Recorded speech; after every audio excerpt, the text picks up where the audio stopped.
नमस्कार दोस्तों, आइए जानते हैं छत्तीसगढ़ की 25 सबसे बड़ी खबरें सिर्फ 5 मिनट में। पर उससे पहले रोजाना अपडेट रहने के लिए वीडियो को लाइक करके चैनल को सब्सक्राइब कर ये वीडियो आप कहां से देख रहे हैं कमेंट करके जरूर बताएं। छत्तीसगढ़ की महिलाओं ने गोबर से बनाई राखी। छत्तीसगढ़ की ग्रामीण महिलाओं ने आत्मनिर्भरता की मिसाल पेश करते हुए गोबर से पर्यावरण अनुकूल राखियां तैयार की हैं। इन हस्त निर्मित राखियों की मांग केवल प्रदेश तक ही सीमित नहीं रही, बल्कि दिल्ली और कोलकाता जैसे बड़े शहरों से भी ऑर्डर मिलने लगे हैं। इनकी कीमत बेहद किफायती रखी गई है ताकि हर वर्ग इन्हें आसानी से खरीद सके और पारंपरिक त्योहार को हरित तरीके से मना सके।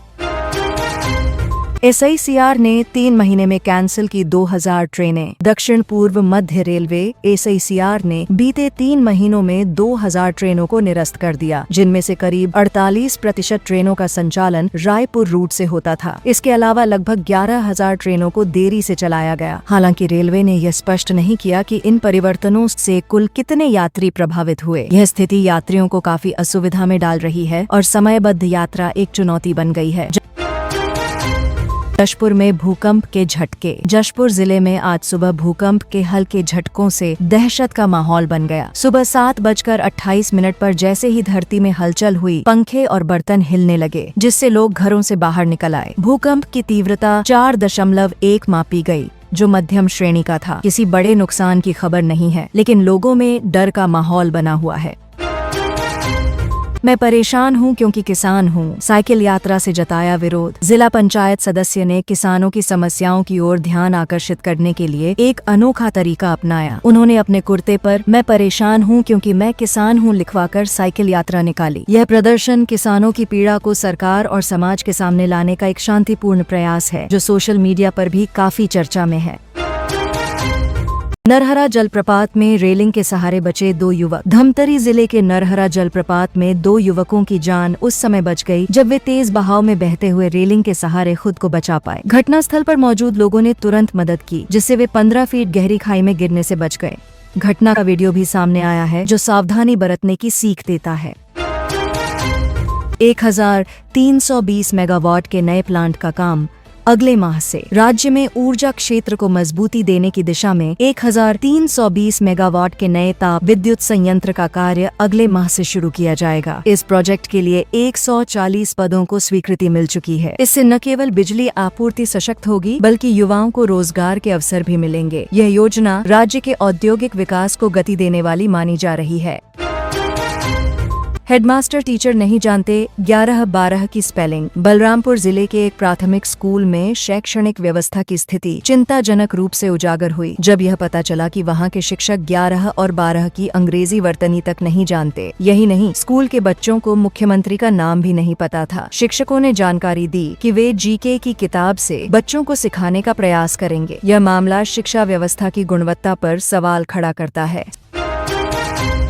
CGMSC scam. रायपुर और दुर्ग में ED की छापेमारी। CGMSC घोटाले की जांच के अंतर्गत प्रवर्तन निदेशालय ED ने रायपुर और दुर्ग में कई ठिकानों पर छापेमारी की है। यह कार्रवाई मोक्षित कॉरपोरेशन और पूर्व AGM से जुड़े 5 स्थानों पर की गई। छापेमारी के दौरान दस्तावेजों और इलेक्ट्रॉनिक उपकरणों को जब्त किया गया। जांच एजेंसी इस मामले में वित्तीय अनियमितताओं को खंगाल रही है।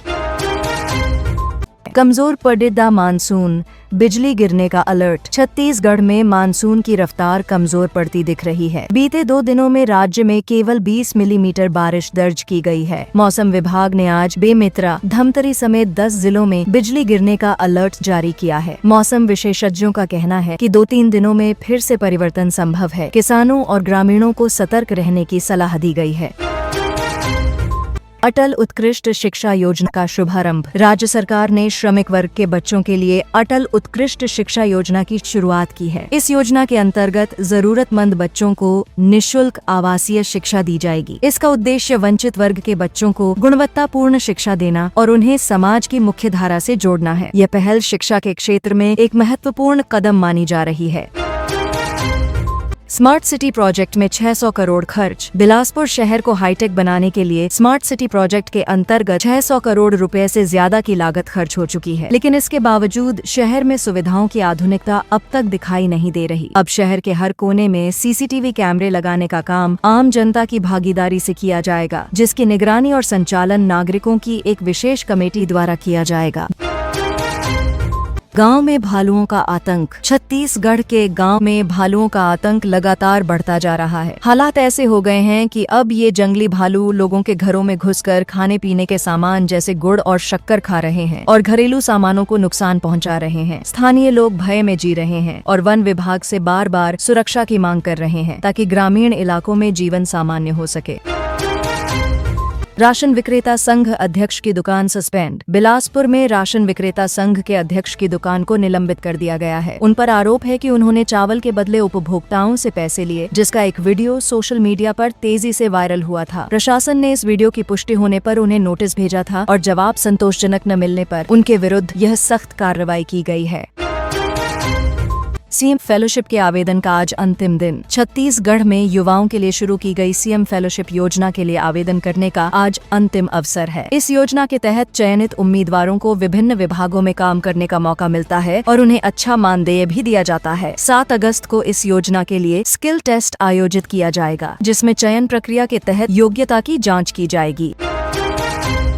सरकारी शिक्षक की नौकरी के नाम पर करोड़ों की ठगी। रायपुर में एक एनजीओ के डायरेक्टर पर आरोप है कि उन्होंने लगभग 300 से ज्यादा लोगों से सरकारी शिक्षक की नौकरी दिलाने के नाम पर करोड़ों रुपए ठग लिए। सिक्योरिटी डिपॉजिट के नाम पर प्रति व्यक्ति 2 से 5 लाख रुपए लिए गए और नकली ज्वाइनिंग लेटर भी दिए गए। मामला सामने आने के बाद आरोपी फरार है और पुलिस जाँच में जुटी है।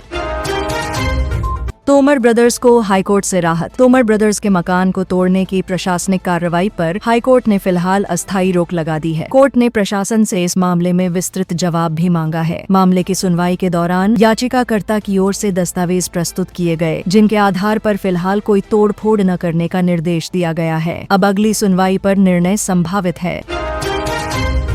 भूमि त्रुटि सुधार को लेकर सीएम से मिला प्रतिनिधिमंडल। मनेंद्रगढ़ क्षेत्र के कुछ ग्रामीणों का प्रतिनिधिमंडल मुख्यमंत्री से मिला और उन्होंने जमीन से जुड़ी बड़ी समस्या को सामने रखा। मांग थी कि भूस्वामी होने के बावजूद उनकी जमीनों को लीज में घोषित कर दिया गया है। इस विषय में उन्होंने उचित समाधान की अपील की ताकि उन्हें पट्टा प्राप्त हो सके और उनका जमीन पर अधिकार बरकरार रहे।